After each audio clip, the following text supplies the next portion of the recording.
नमस्कार, आप देख रहे हैं न्यूज 18 राजस्थान। आपके साथ मैं हूं अभिषेक। बदलते वक्त के साथ रूस और यूक्रेन के बीच युद्ध का खतरा गहराता जा रहा है। तमाम प्रतिबंधों के बावजूद पुतिन के पांव थम नहीं रहे। मदद की आस में यूक्रेन नाटो नाटो चिल्ला रहा है, लेकिन नाटो बेसुध है। क्यों? क्या बाइडेन की नहीं गल रही दाल, या फिर पूरे खेल के पीछे है अमेरिकी चाल?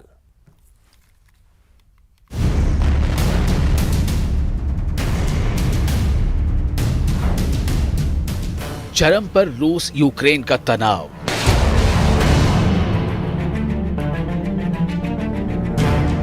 पुतिन नहीं दे रहे किसी को भाव।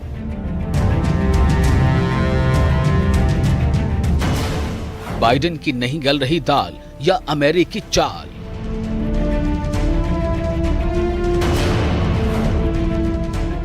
देखिए इन तस्वीरों को। अमेरिका आंख दिखा रहा है, रूस बढ़ा चला जा रहा है।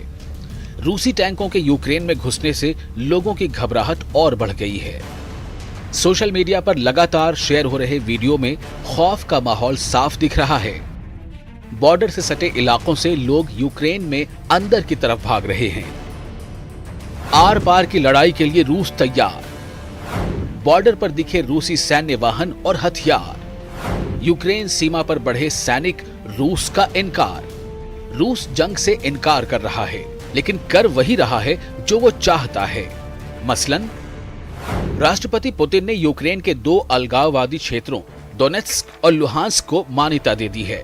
पुतिन के मुताबिक रूसी सेनाएं लुहांस्क और डोनेत्स्क में शांति कायम करने का काम करेंगी। शांति कायम करने के नाम पर धड़ल्ले से रूस के टैंक और भारी सैन्य साजो सामान यूक्रेन के सीमा में घुस रहे हैं। रूस का ये रुख तब है जब अमेरिका और यूरोपीय देशों की ओर से उस पर ताबड़तोड़ प्रतिबंध लगाए जा रहे हैं। इससे पता चलता है कि रूस प्रतिबंधों और दबावों के आगे भी झुकने को तैयार नहीं है। सैटेलाइट तस्वीरों में बेलगरोड के पास नई मिलिट्री लोकेशंस का पता चला है। बेलगरोड डोनेत्स्क के बिल्कुल पास है। अब सवाल है, जिसके भरोसे यूक्रेन खड़ा है वो नाटो कर क्या रहा है? दरअसल नाटो मतलब अमेरिका, और अमेरिकी राष्ट्रपति जो बाइडेन ने क्या कहा है ये जान लीजिए। रूस जैसे जैसे बढ़ेगा उस पर प्रतिबंध भी बढ़ाए जाएंगे। इसके साथ ही नाटो से हमारा वादा अटल है। नाटो की हर एक इंच सीमा की रक्षा की जाएगी। रूस के खिलाफ यूक्रेन को सैन्य मदद देंगे। राष्ट्रपति बाइडेन की सबसे अहम बात है यूक्रेन को सैन्य मदद देना। मतलब ये कि अभी तक अमेरिका सीधे सीधे युद्ध में नहीं उतरेगा। सवाल है क्यों? तो जवाब है यूएन का वीटो पावर। ये वो अस्त्र है जिससे अमेरिका अपनी मनमानी करता आया है, और उस पावर का इस्तेमाल अब रूस कर रहा है।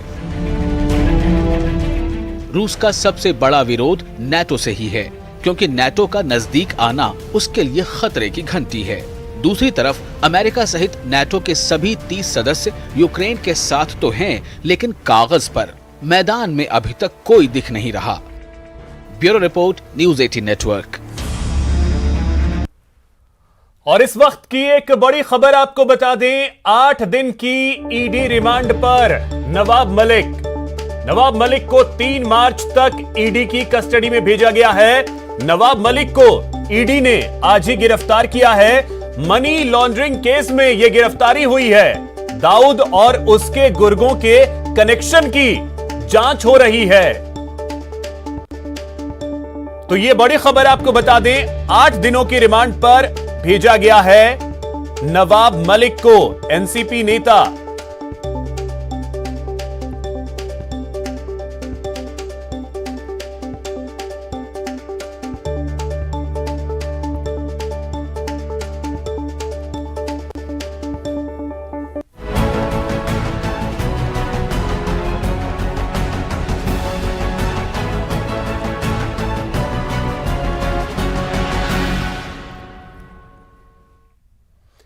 मरुधरा का 2022 का बजट साल 2023 का संदेश दे गया। कोरोना की मुश्किलों के बीच लगातार दूसरी बार सीएम गहलोत ने न सिर्फ लोगों का दिल जीता, बल्कि उम्मीदें भी जगाई। किसानों के लिए अलग से बजट पेश किया तो कर्मचारियों के लिए पुरानी पेंशन लागू कर सभी का दिल जीता। गहलोत के पिटारे में किसके लिए क्या है, देखिए उम्मीदें कितनी पूरी, कितनी रही बाकी।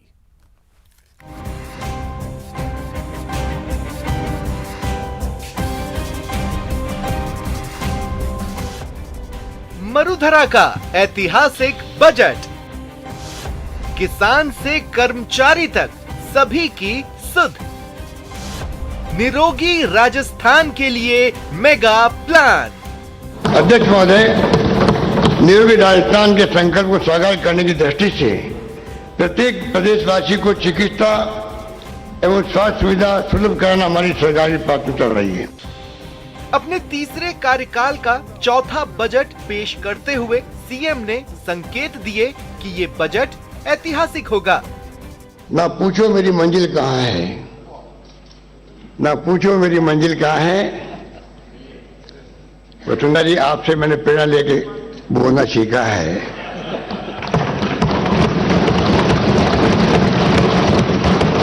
मैं कभी बोलता नहीं था ऐसी बातें, इनसे प्रेरणा ली जब बोला करती थी तब मैंने सीखा है। ना पूछो मेरी मंजिल कहाँ है, अभी तो सफर का इरादा किया है।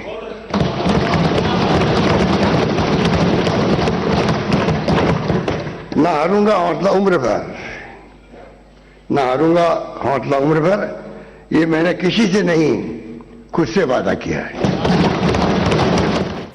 शुरुआत ही सियासी संदेश के साथ हुई और इसका असर भी दिखा। बेसिकली जो बजट है वो ज्यादातर जनता को निराश करने वाला बजट है। ये नीति का बजट नहीं, मेरे हिसाब से राजनीति का बजट है। सौगातों की शुरुआत मुफ्त बिजली के वादों से हुई। 100 यूनिट तक बिजली उपभोग वालों को 50 यूनिट फ्री का ऐलान हुआ। तो मनरेगा के तहत काम करने वालों को अब 100 दिन की जगह 125 दिन का काम देकर कोरोना में मिली बेरोजगारी के जख्म को कम करने की कोशिश हुई। वहीं निरोगी राजस्थान के वादे पर आगे बढ़ते हुए सीएम ने चिरंजीवी योजना के तहत प्रदेशवासियों को 10 लाख तक के कैशलेस इलाज की सौगात दी। स्वास्थ्य के साथ ही शिक्षा पर भी सीएम का फोकस रहा, खासकर ग्रामीण इलाकों में स्कूली शिक्षा को बढ़ावा देने के लिए। सीएम ने 1200 गांव में महात्मा गांधी स्कूल खोलने का ऐलान किया, तो बालिका शिक्षा को मजबूती देने के लिए 19 जिलों में 36 महिला कॉलेज खोलने का भी बड़ा ऐलान हुआ। प्रदेश में कारोबार को बढ़ावा देने के लिए 32 नए औद्योगिक क्षेत्रों की स्थापना का ऐलान हुआ। तो प्रदेश में सड़कों का जाल बिछाने और खराब सड़कों की मरम्मत करने के लिए प्रत्येक विधानसभा में 10 करोड़ का खर्च करने का भी प्रावधान किया गया। वहीं जयपुर मेट्रो को विस्तार देकर राजधानी में सुविधा वाली परिवहन प्रणाली को मजबूती का प्लान पेश किया। कृषि के लिए अलग से बजट पेश कर सीएम ने अन्नदाता को साधने की कोशिश की। सीएम गहलोत ने 78,000 करोड़ का कृषि बजट पेश किया, जिसमें किसानों के उन्नयन के लिए 11 मिशन का ऐलान किया। तो कर्मचारियों को खुश करने के लिए राज्य में पेंशन की पुरानी व्यवस्था लागू कर खूब वाहवाही बटोरी। 1 जनवरी 2004 के बाद के सभी कर्मचारियों को अब पुरानी पेंशन, रिटायर्ड होने पर अब कर्मचारियों को पूरी पेंशन मिलेगी। सीएम ने पिछले कई साल से राजस्थान के सबसे बड़े प्रोजेक्ट यानी ERCP को लेकर भी बड़ा ऐलान किया। ईस्टर्न राजस्थान कैनल प्रोजेक्ट पर अब राजस्थान के पास सीएम ने ऐलान किया कि ERCP कॉरपोरेशन के जरिए ये प्रोजेक्ट पूरा होगा। इसके लिए ERCP के लिए 9,600 करोड़ का प्रावधान किया गया, जिससे पूर्वी राजस्थान के 13 जिलों को सिंचाई और पीने का पानी मिलेगा। सीएम ने रीट परीक्षा में हुई पेपर लीक मामले को लेकर हुए हंगामे के बीच एंटी चीटिंग सेल का ऐलान कर युवाओं का दिल जीतने की कोशिश की। तो कोरोना से मार खाए उद्योग जगत और कारोबारियों के लिए भी बड़े ऐलान किए।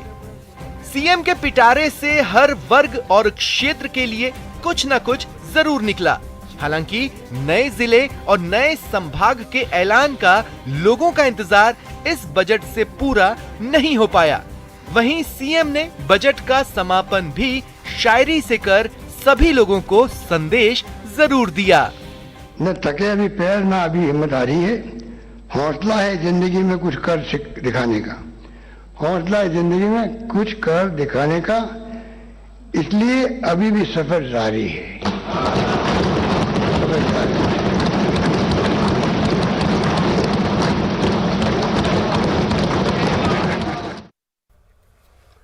राजस्थान के आपड़ो बजट की तारीफ करते हुए पर्यटन विकास निगम के चेयरमैन धर्मेंद्र राठौर ने सीएम गहलोत की तारीफ की। राठौर ने कहा कि कोरोना के इतने मुश्किल हालात के बावजूद इतना अच्छा बजट सचमुच कोई जादूगर ही पेश कर सकता है। उन्होंने कहा कि सीएम ने हर तबके का ख्याल रखा है। धर्मेंद्र राठौर से बात की हमारे संवाददाता अरबाज अहमद ने। मुख्यमंत्री अशोक गहलोत ने आज राजस्थान का बजट पेश किया है। राजस्थान के बजट में जो घोषणाएं की गई उसके बाद में जो कर्मचारियों का तांता सा लगा हुआ है। हम फिलहाल मौजूद हैं आरटीडीसी में। यहाँ पर जो नए चेयरमैन हैं धर्मेंद्र राठौड़, वो कर्मचारियों से मिल रहे हैं, इनको बधाइयाँ दी जा रही हैं। सब किस तरह का बजट रहा, किस तरह से आप देखते हैं? काफ़ी ऐतिहासिक, बहुत शानदार, जानदार और न भूतो न भविष्य ऐसा बजट है। आपके माध्यम से राजस्थान के लोकप्रिय मुख्यमंत्री जी का मैं आभार प्रकट करता हूँ, चूँकि मैं कर्मचारी नेता भी रहा हूँ। सारे कर्मचारी, राजस्थान के कर्मचारियों में खुशी की लहर है कि जो 2004 से नए भर्ती नियम बनाए उनमें कर्मचारियों का शोषण हो रहा था, कर्मचारियों के मतलब हित के फैसले नहीं हो रहे थे। वापस 18 साल बाद अशोक गहलोत जी ने आज के बजट में कर्मचारियों को तोहफा दिया है और ये पूरे देश में, पूरे इंडिया में राजस्थान ऐसा मॉडल बना है कि राजस्थान के अलावा ये जो स्कीम जो आज अनाउंस की है कि पुरानी पेंशन और पुरानी भर्ती नियम से ही राजस्थान के कर्मचारी 4 के बाद के भी उनको बेनिफिट्स मिलेंगे, ये बहुत ऐतिहासिक फैसला है।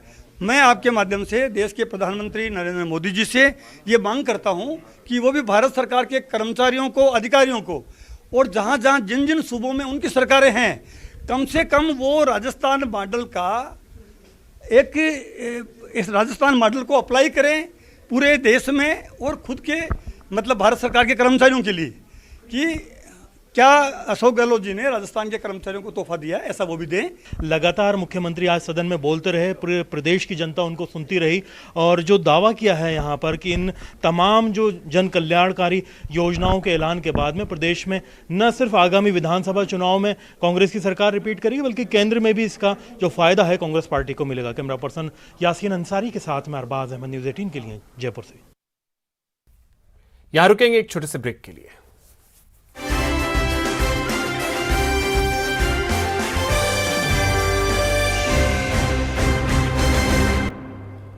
ब्रेक के बाद आपका स्वागत है। स्वास्थ्य मंत्री परसादी लाल मीणा ने राजस्थान विधानसभा में पेश बजट को ऐतिहासिक बजट बताया। उन्होंने कहा कि सीएम गहलोत ने सभी तबकों को राहत देते हुए बेहतरीन बजट पेश किया है। साथ ही उन्होंने कहा कि स्वास्थ्य को समर्पित बजट से स्वस्थ और निरोगी राजस्थान का सपना पूरा होगा। अशोक गहलोत ने बजट पेश कर दिया और इस बजट का मेन फोकस जो है वो स्वास्थ्य रहा। इस वक्त चिकित्सा मंत्री परसादी लाल मीणा साहब हमारे साथ मौजूद है। सर, 5 लाख बीमा कवर को 10 लाख कर दिया, बड़ी राहत जो है वो मरीजों को दी गई है। मुख्यमंत्री जी ने प्रदेश की जनता के लिए बजट में बहुत बड़ा तोहफा दिया है। जो चिरंजीवी योजना में 5 लाख का बीमा था उसको बढ़ा के एकदम 10 लाख रुपए कर दिया, बहुत बड़ा काम किया। और जो दुर्घटना बीमा है उसको भी 5 लाख निःशुल्क कर दिया। 5 लाख दुर्घटना में 5 लाख बीमा मिलेगा, इसलिए बहुत बड़ा काम किया है। एसएमएस को भी और बढ़ाने के लिए उन्होंने 300 करोड़ रुपए सैंक्शन किए हैं। बहुत सारा जो भी दवाइयाँ फ्री, जांच फ्री, ये सब चीज़ें ओपीडी, आईडीपी सब फ्री कर दिया, टोटल फ्री कर दिया, कोई शुल्क वगैरह अब नहीं लगेगा। बहुत बड़ी राहत दी है, इसलिए प्रदेश की जनता के लिए बहुत बड़ा तोहफा मुख्यमंत्री। सर, सुपर स्पेशलिटी की भी घोषणाएं मुख्यमंत्री ने की है। कई जगहों पर सुपर स्पेशलिटी सेवाओं का विस्तार जो है वो किया गया है। उसका भी किया जाएगा। सारी मेडिकल कॉलेज अगले साल से हमारे शुरू हो जाएंगे, तो निश्चित रूप से राजस्थान में हर जिले में इलाज होना, लोगों का काम होना, हर जिले में इस तरह के हॉस्पिटल बनना, 100 करोड़ 150 करोड़ के, हमारी सारी फैसिलिटी, जांच की सुविधा की, जयपुर में जो सुविधाएं होगी वो हमारे हर जिले में सुविधाएं बढ़ जाएगी। इसलिए प्रदेश की जनता को हेल्थ का जो बजट दिया है निश्चित रूप से एक बड़ा तोहफा दिया है, ऐसा कभी ना किसी ने पहले दिया, और निश्चित रूप से अशोक गहलोत जी की है इतना बड़ा बजट दिया। सर, चिरंजीवी में चूंकि कुछ गंभीर बीमारियों को भी शामिल किया गया, बोन मैरो हो, ऑर्गन ट्रांसप्लांट हो, इनको भी शामिल किया, क्योंकि ये मरीज जो है वो दिक्कतें होती थी इनके सामने। 10 लाख बढ़ाने का उद्देश्य यही था कि इसमें गंभीर बीमारियां भी आ जाए, बड़ी बीमारियां भी आ जाए, जिससे 5 लाख से ज़्यादा खर्चा आता हो, उनको भी शामिल कर ले। तो निश्चित रूप से इसी उद्देश्य को देखते हुए उन्होंने एकदम 5 लाख से 10 लाख किया, बहुत बड़ी बात है। तो इसलिए सारी तरह की जो बीमारी है इसमें सब कवर हो जाएगी। बहुत बहुत धन्यवाद। तो ये है चिकित्सा मंत्री परसादी लाल मीणा साहब, जिनका साफ तौर पर कहना था कि बड़ी घोषणाएं जो है वो मुख्यमंत्री ने की और इसका प्रदेश के मरीजों को बड़ा फायदा मिलेगा। कैमरा पर्सन मानसिंह के साथ सौरभ गृहस्थी, न्यूज 18 राजस्थान, जयपुर। राज्य का बजट विधानसभा में पेश होने के बाद सामाजिक कार्यकर्ता निखिल डे ने अपनी प्रतिक्रिया दी। उन्होंने कहा कि बजट में बहुत ही व्यापक किस्म की घोषणाएं हुई हैं। बजट काफी शानदार है, लेकिन हम लोगों ने हमेशा से एक जवाबदेही कानून की मांग की है, उसका जिक्र नहीं है। बहुत ही व्यापक किस्म की घोषणाएं हुई है, बहुत लंबे समय के लिए बोले हैं और बहुत क्षेत्रों को कवर किया है। अब वो देखना पड़ेगा कि इनकी बारीकियों में क्या है, लेकिन हम लोग जो एक जवाबदेही कानून की मांग करते आ रहे हैं, बात हम कहते रहे लगातार सीएम साहब को भी कि आपकी भी घोषणा नीचे तक पहुंचेगी नहीं जब तक जवाबदेही कानून जैसी व्यवस्था नहीं बने, क्योंकि वो पहुंचता नहीं।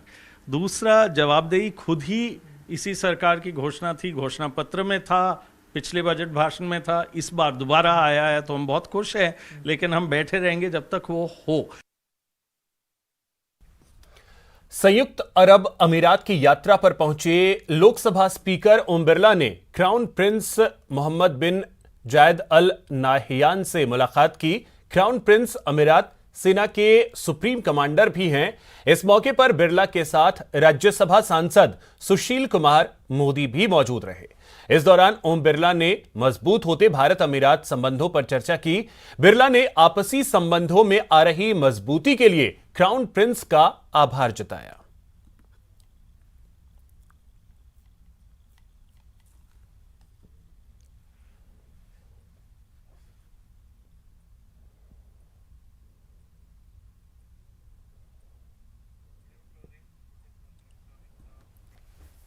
फिलहाल इस बुलेटिन में इतना ही। नमस्कार।